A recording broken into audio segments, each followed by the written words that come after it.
Good morning. My name is Professor Greg Heffernan. I'm Vice President of Academic Affairs with Residency Medical, and I want to welcome you to our webinar entitled, How Can You Still Start Residency in 2025? And I want to welcome all of our viewers. Literally, we have them from all over the world, not only in the United States, but in China and India and several other international countries. So welcome to all of you on this wonderful and very interesting topic that we're happy to present to you. I have two guests with me that I think you'll find very interesting to speak with. One is Dr. Raj Patel. He is the former program director of anesthesiology at USC Keck School of Medicine and ran a magnificent residency program and is very astute and knows the residency landscape very well. He's also a former director of preoperative screening clinics and a current practitioner with Kaiser Permanente. So, Dr. Patel, I want to welcome you. Thank you so much for joining us. And then I also have Dr. Ghulam Hamiyan, and he is a currently matched resident with Arnold Ogden in internal medicine.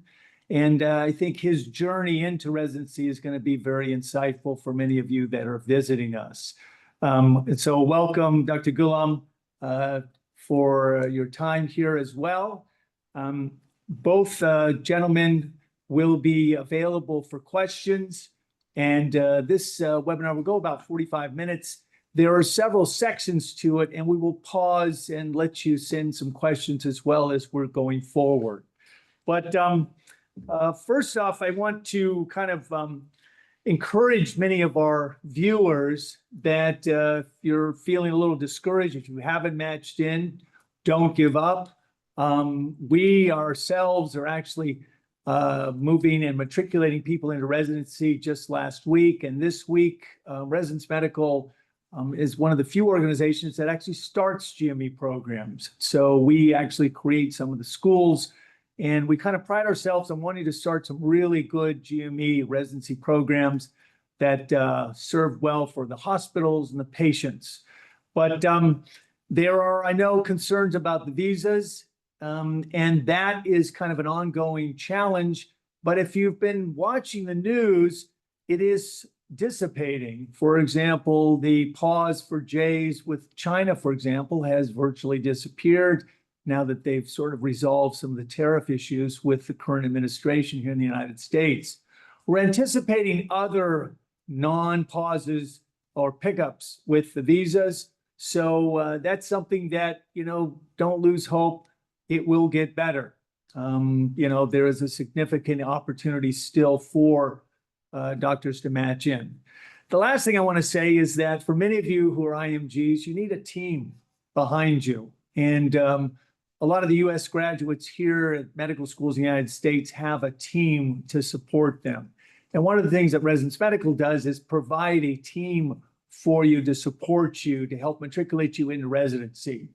And about 85% of our students matriculate into a residency program. We actually put them there doing research, clinicals, and let the residency program train you and prepare you for the residency. So you're not just a number, an AAMC number in EROS, but you are a person that the residency can see your high qualities, your benefits, and really get to know you. And that's why we are probably one of the most successful organizations, matched in almost 2,000 residents over the years, every year 50 to 80 to 100 and growing. And we welcome you to hear our story, and also to hear the stories and the advice from two experts here in GME. So first question I want to talk about is to both Dr. Ghulam and Dr. Patel. Right now, the match rate for IMGs is dropping each year. There are a couple of issues that are making it more challenging. One is the visa issue. Some programs are not necessarily wanting to do the J or host it because ECFMG is the actual sponsor.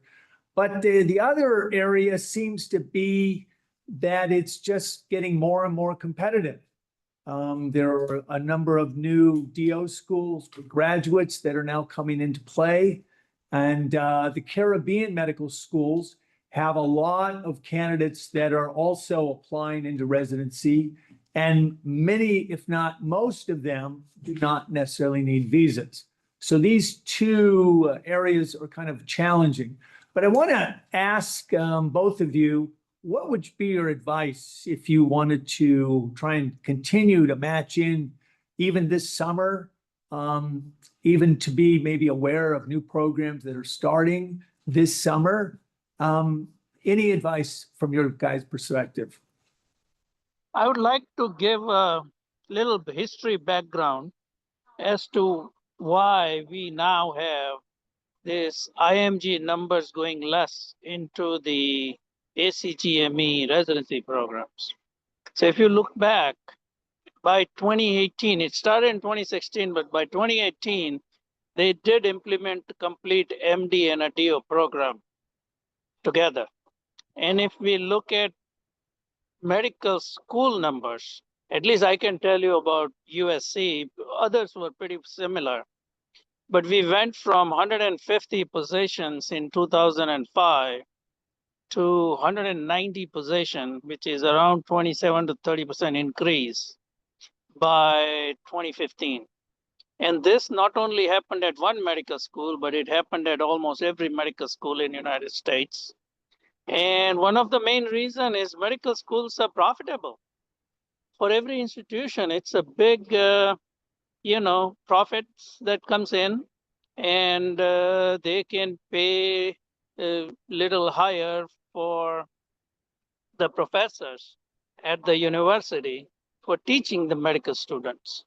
And if you look at the big picture, uh, the same thing happens with residency programs. The funding which comes, if you have a total dollar required for one resident, it is a resident salary, resident benefit, and then it also adds on to the faculty bonus to teach the residents. And if you look at the big picture, Western states like California, Arizona, they're close to, probably Dr. Heffernan knows exact numbers, but I can ballpark say around 130,000 on the West Coast and around 180,000 on the East Coast residencies.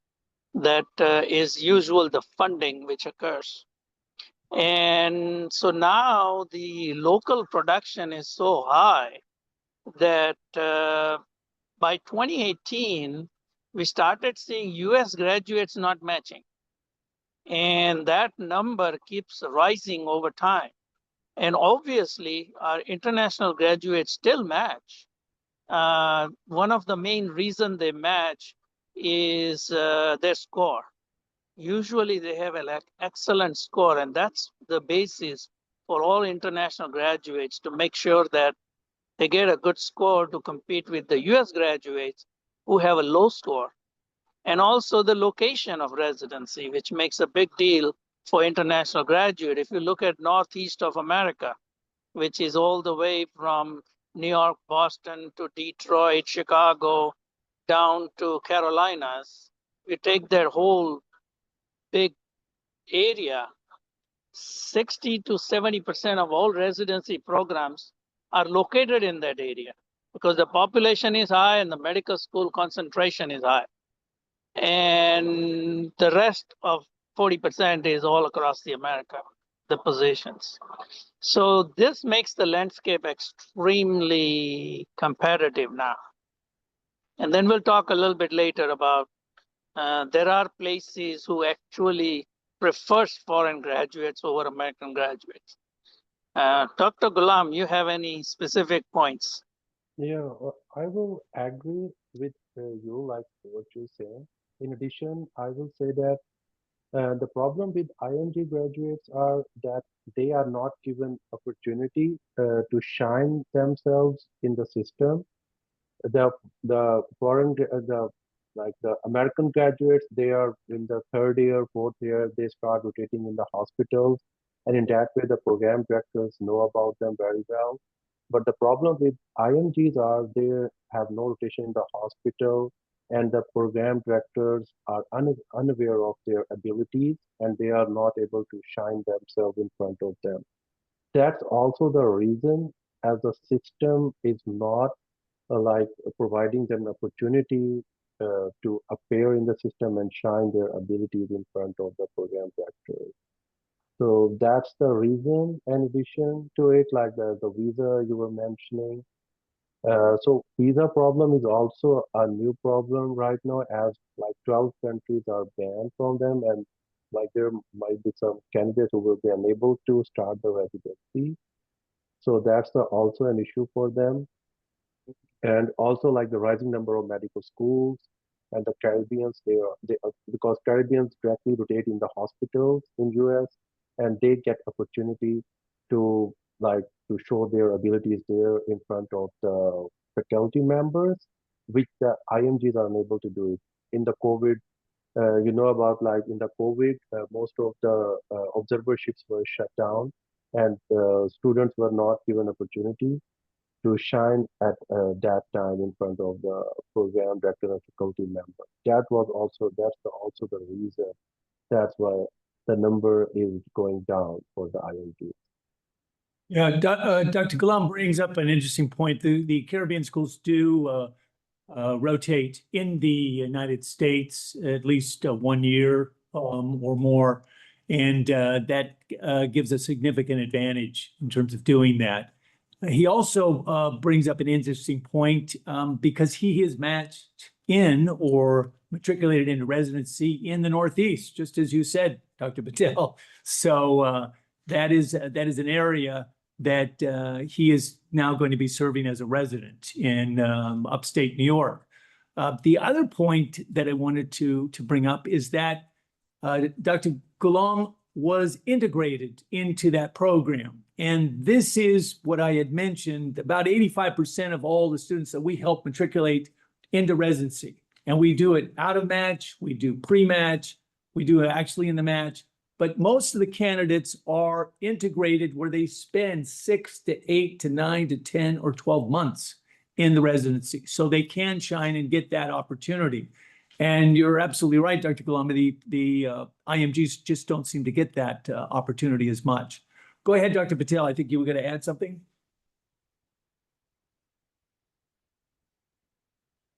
Hello?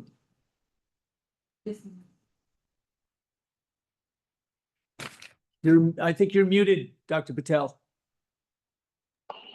Sorry. Okay, okay, sorry. I muted it because the background noise, but that's okay. So if you look at programs in Brooklyn and Bronx, there are residency programs who do not enter the match.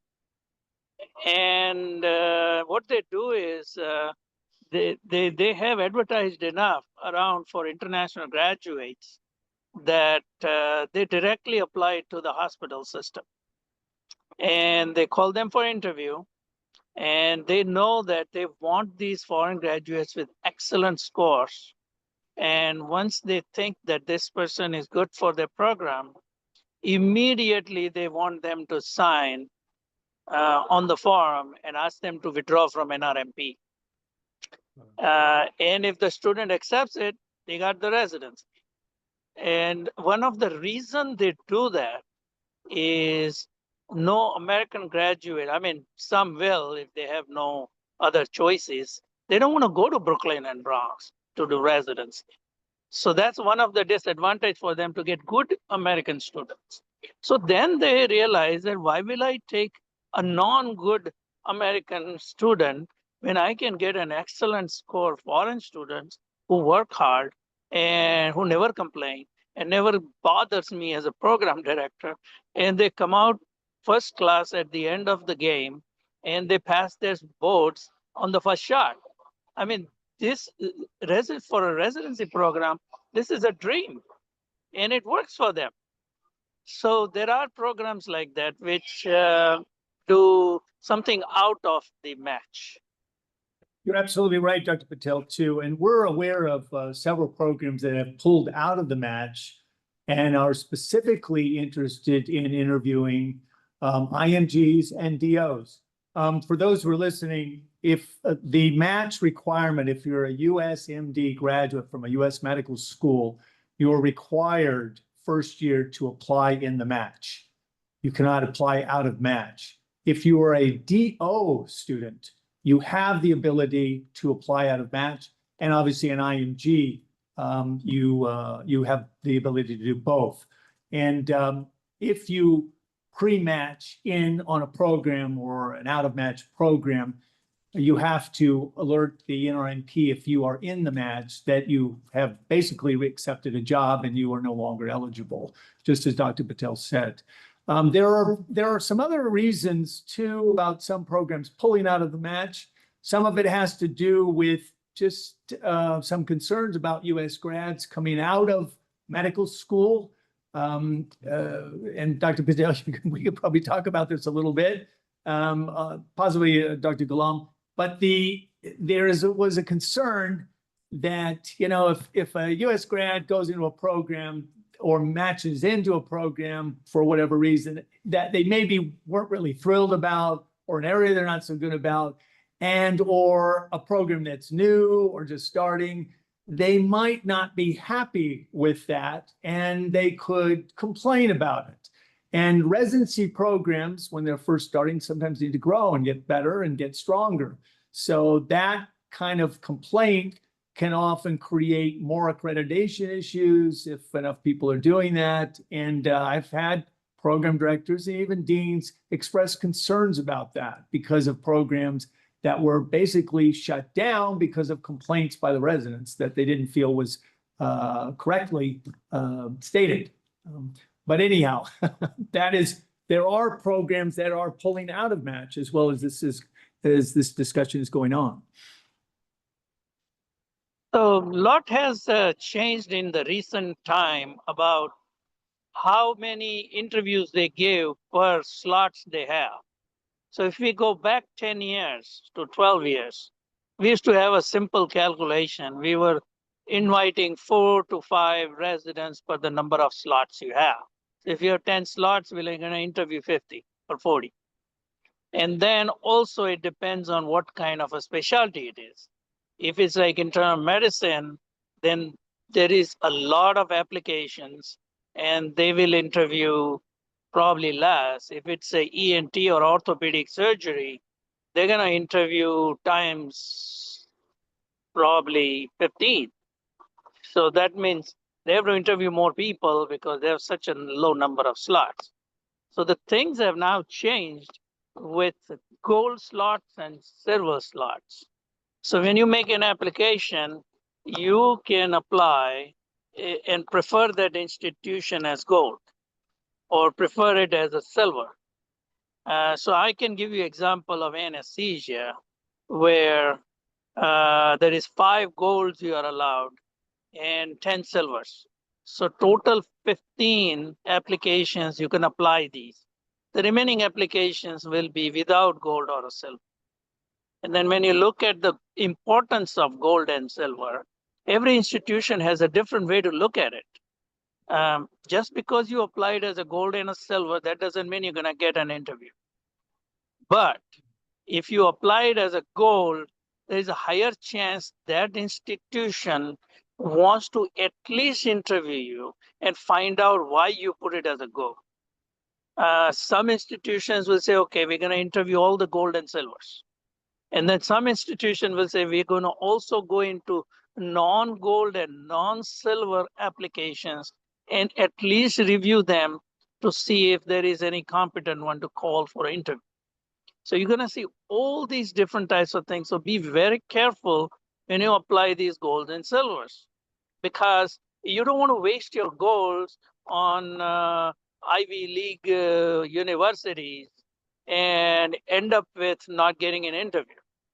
So you have to really choose your locations well before you apply these gold and silvers. That's a very nice point there, Dr. Patel. We've got a couple of questions right now. One question is, should a student start preparation for application well before it all starts? And how many months before should that student be preparing for residency? Either one of you, you're welcome to answer that. I can tell you the calendar at USC, how it is set for medical school. So, you know, the ERAS opens way early. Pretty much, I think it's in February or something. And so the school specifically works on 2 or 3 different areas. One is their personal statement. The school has found a team of professors who are going to review the 180 students' personal statements and then meet with them in person and advise them as to what they really need to focus on in a personal statement. So that's a good work from the school side, along with getting their CV ready and their research in order. The school will also have a session where they tell you about interviews. They tell you about dress code. They tell you about a dry run for your Zoom meeting, your background. Uh, I mean, it's a very interesting thing to learn when it's time about all these, because you do not want to be wearing a red skirt and a fancy T-shirt for any of these. You have to be very decent. Just standard cream and a black suit is just perfect. So if you look at all these things, you need to work by December, January, and February. Most students would have by this time completed their, this is about US students, would have completed their specific away rotations. And the reason they do away rotations is to know the faculty there, to know the residents there, and to even meet with the program director even before it's time for application and interview. So all this is set up which IMG cannot do. I think one of the strong part about IMG is you must finish USMLE 3 and pass. Because that point, if you don't have 3, that means at least in California, they pay attention to it. The other states don't, because they don't have that 1 year time limit where you have to pass your USMLE 3 during residency. Yeah, some states do have that requirement. You can't matriculate to PGY2 unless you have Right. passed step 3. There are also states, and this is changing in some of them, where you've got to pass step 1 and 3 within 7 years for some states, within 10 years for other states, and then there are a few states that have no limit, about 7. But if you do not complete step 1, 2, and 3 within 7 years, there's about 23 states you cannot do residency in. There's another 23 states if you have taken up to 10 years that you can do residency. And if it's after 10, then those states are gone and there's only about 7 left. And so it is a significant mention on that. Let me say a few words about, if you have time, Dr. Heffernan, let me say a few things about letters of recommendation and personal statement. Absolutely. Letters of recommendation, you need to work way ahead of time. And one of the main reasons is by June, July, the professors usually go on vacations. And you don't get your letters back in time before the September deadline. You do not want to be putting your letters of recommendation after you submit your application. You can, but you do not want to do that because you don't know when the programs are going to pull your application. So you need to work way ahead of time and give them the paperwork where they can upload themselves earlier. As soon as the ERAS opens, they can do this job. Second, who should be writing a letters of recommendation? Some of you probably have exposure in United States. Maybe you are already here. Maybe you have done some externship. or maybe you've done some research with some professor somewhere, and they can all write you a letter of recommendation. We at USC tell our medical students that, okay, do you want to get letters of recommendation from a professor, an associate professor, or you want a faculty who you really like and who's very friendly and is going to write you a good letter, but he just joined faculty 2 years ago. So the question is, a clinical instructor writing letter of recommendation, an assistant professor writing letter of recommendation versus associate and a full professor. It does make a difference, but to some extent. But at the same time, it's the last paragraph of a recommendation letter which tells the program director the whole story. So if the professor writes that if so and so were to apply to our residency program, we would recommend this person to our residency program. That's the strongest statement you can have. The other things are they're probably going to write in there your personal characteristics. See, when they include your personal characteristics, that means they work with you and they're impressed with what you are going to be doing during residency. Now, a lot of letters are very generic, and yeah, you can get a letter, but you really don't know what they really wrote in there. So it's a crapshoot, but you can try the best you can. Yeah. Um, I want to thank Dr. Patel and Dr. Ghulam, who are our guests here today, and just those who've joined us late. Our topic today is You Can Start Residency in 2025. We'll show you how.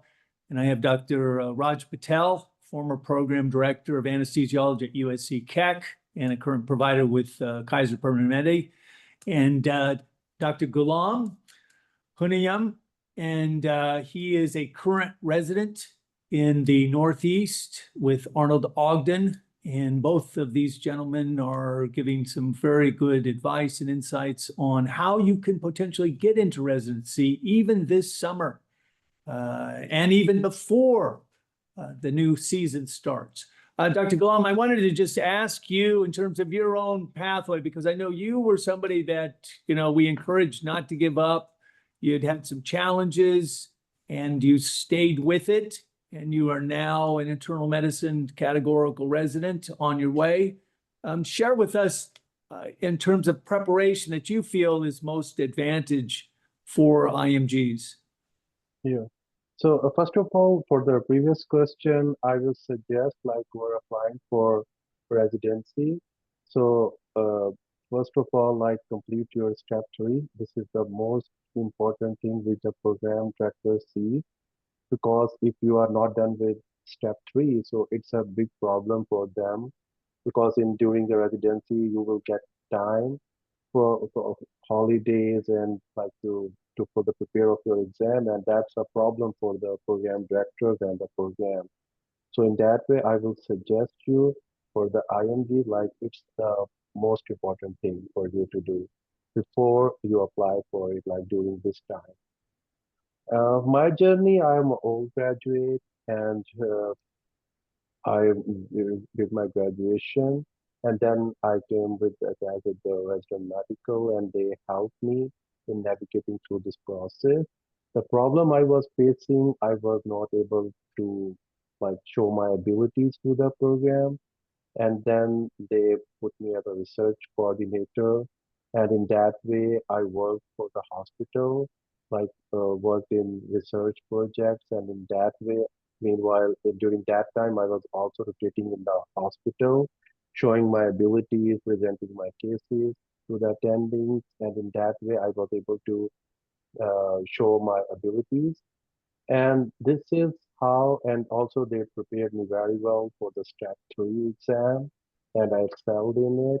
Yeah, and that was the reason the hospital liked me, and through this integration, I was able to join them as a resident.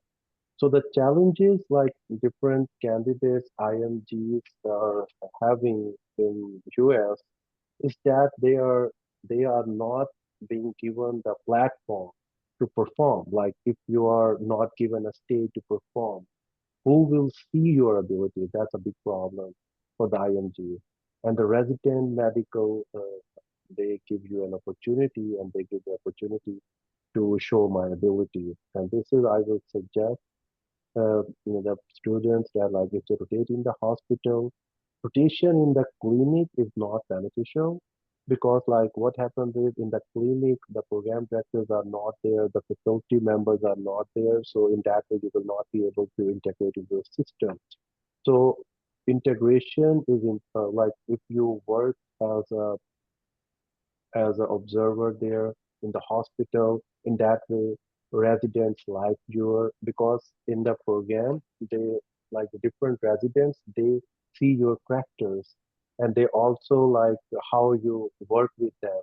So these are all the things like the program director sees that how he will that guy will or she will accommodate in my program. So until you work in the program, until you work there, you work with them, they will not think about you as a serious candidate. So that's a very important thing to work in the hospital with the in the like where there's a residency program and work with the residents as a team. So I like also for the step three is the most is also the very important thing. And all these things I was able to navigate through them with the help of the resident practical. That's great. We have a question here. What do I need to do to get into residency? It's such a general question. And all IMGs and even US grads need to pass step 1, step 2 CK, and clear CS for the ECFMG certification. Once you're ECFMG certified, and then you can apply for residency. However, one of the key ingredients of that is US clinical experience. We have a number of students that come to us all the time, literally during the year, who want to apply for residency in the United States, but have no US clinical experience. And Dr. Patel, I'm sure you have an opinion about that, but it's extremely difficult to be considered without any US clinical experience, especially when US grads have 1 to 2 years of it. The Caribbean schools, another year of it. And the minimum requirement is usually 3 months US clinical experience. But Dr. Patel, your take for residents that or IMGs that want to apply for residency, and even this summer, because we have programs that we have opened, we've been interviewing people. There are opportunities to still get into residency. There will be openings this summer that you need to be prepared for. But US clinical experience is key, is it not, Dr. Patel?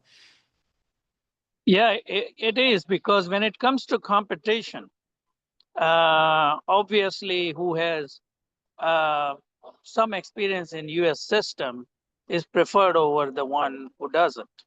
That is pretty much, I mean, if you look at the history, people either do some sort of a research or they do some sort of a rotation.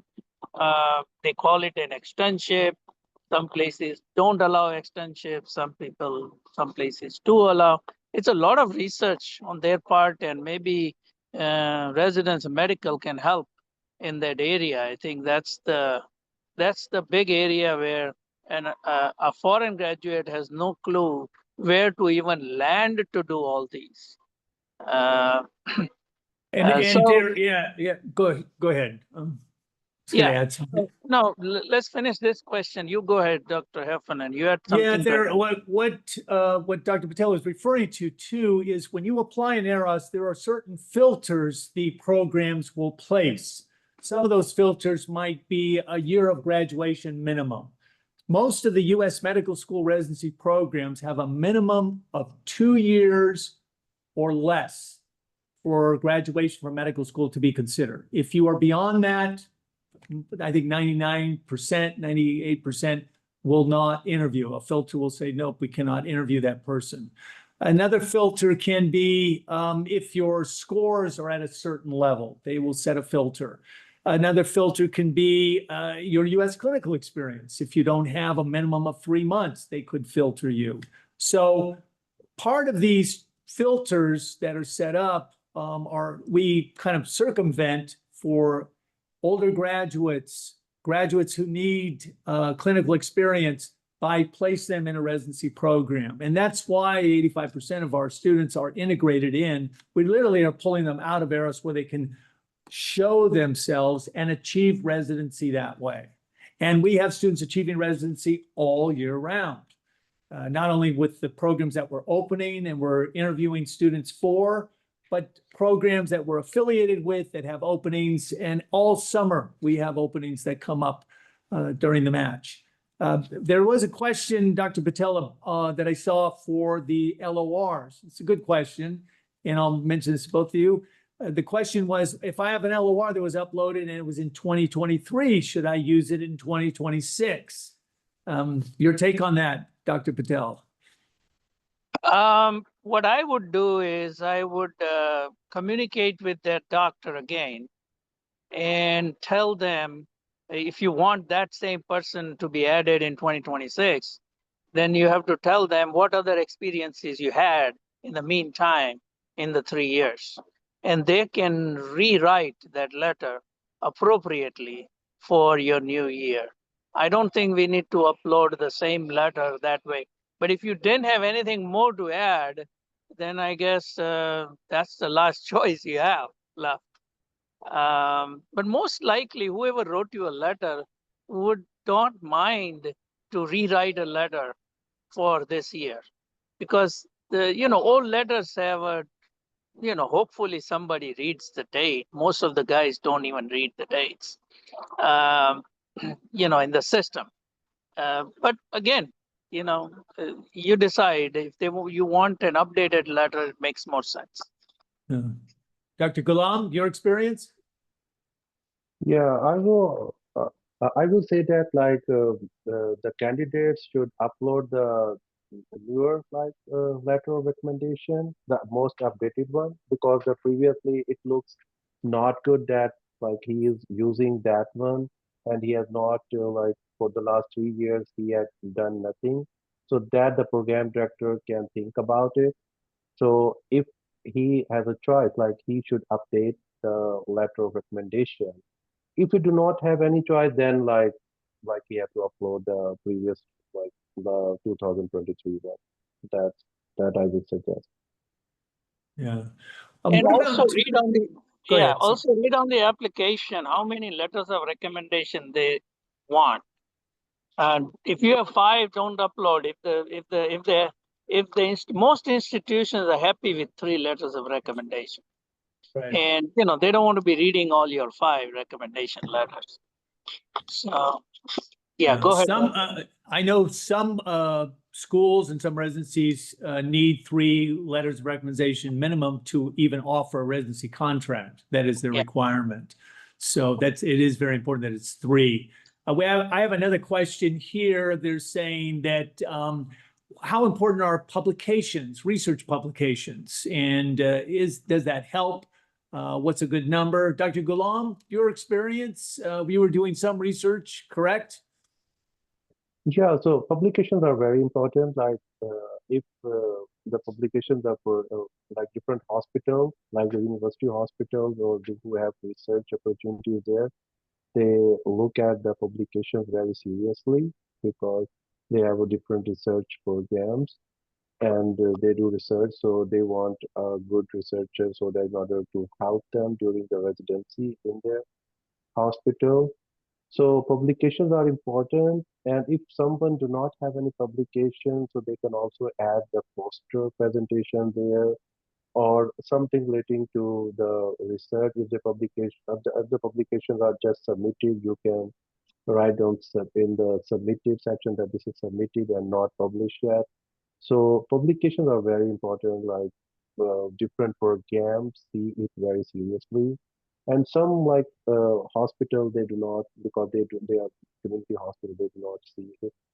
very seriously, but some community hospitals do like see it.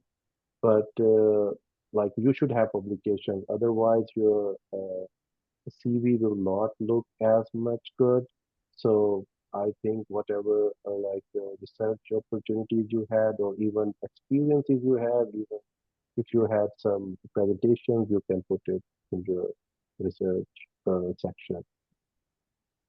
Dr. Patel? I want to add something, yeah. So if you look at the ERAS application, there is a whole section on research and what you can fill in that section. It's much easier to do poster presentations. Even in your country, wherever you were medical student, or even after being medical student, if you had a area where you could do a poster presentation and write it, which is the easiest way to do it. Doing a double-blinded study, that's many years of work. It's not going to work with you guys. Some places, if you're doing an externship or an observer position, and if there is a research going on there, you can get on the train with them, help them, get involved, and then get off the train. Whenever that publication occurs, hopefully they'll write your name. Those are the few things. But look at the institution where you're applying. So let me give you some example on the West Coast. So in California, USC is a clinical hospital. USC does have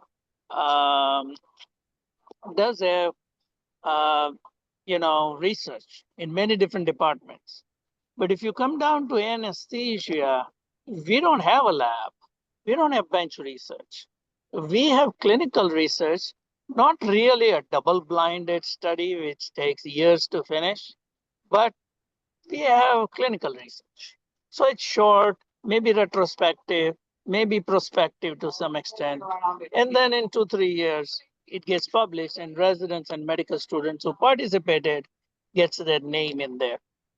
But if you look at a place like UCSF, University of California, San Francisco, anesthesia program, they will take a USMLE score of 200 or 205 in a resident who has a PhD and has 10 peer-reviewed publications, because that institution has a priority for research. They know that if the resident comes here, they're going to learn clinical with us, but they do not want a resident in their program who will not participate in their future researches. So every program has a different flavor. So you must find out from their website, that's the other thing I want to stress, is you must review every program you are applying or you are interviewing, the website of that department, the website of the institution, because most institutions excel in something. And if you pull that Excel out from there and put it in your application or even in your personal statement, if you were to modify your personal statement for that institution and add that, oh, this was the institution, give you an example that UCSF developed the first usable simulator in United States. But guess what? They wrote in their website that the simulator was invented first time at USC, but it went dormant for 5 years and nobody did anything on it. And UCSF developed it to the fruition. So if you were to go to their website and you find all these things, it's immensely important, whoever is interviewing you, that you know about our institution and you're interested. So a little homework in that direction does help. We've got another question here. We got about 5 minutes left.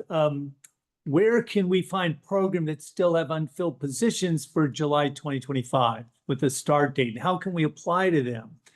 Any ideas where that would be found? Residence Medical, obviously, we are very aware because we're affiliated with a lot of different programs and we're starting residency, so it can help people achieve residency even this summer. But where would you look to do that?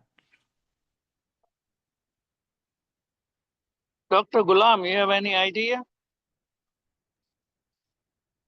Yeah, like after SOAP, like they just updated that like these are the unfilled position for the programs, and after that in July, I don't remember like where you can look at is there any specific manner you can look for any unfilled positions. So I'm not sure about this. Yeah. Well, I want to thank both of you for your insights to our discussion today, how I can achieve residency even in 2025. If our viewers have any other questions, feel free to visit the website residencemedical.com. Feel free even to book an appointment. We're happy to counsel, listen to your stories. We have had so much experience guiding students over the years to achieve residency that we probably have heard most of the stories that come to us every day. And you're more than welcome to contact us, and we're happy to guide you. My two guests, Dr. Ghulam and Dr. Patel, thank you again so much for your time. And we hope that your insights and wisdom and advice is well heard. Thank you again for joining us. And we will be back in a few more weeks with another webinar to help guide you to achieve residency. Thank you, guys. Thank you. Thank you. Bye.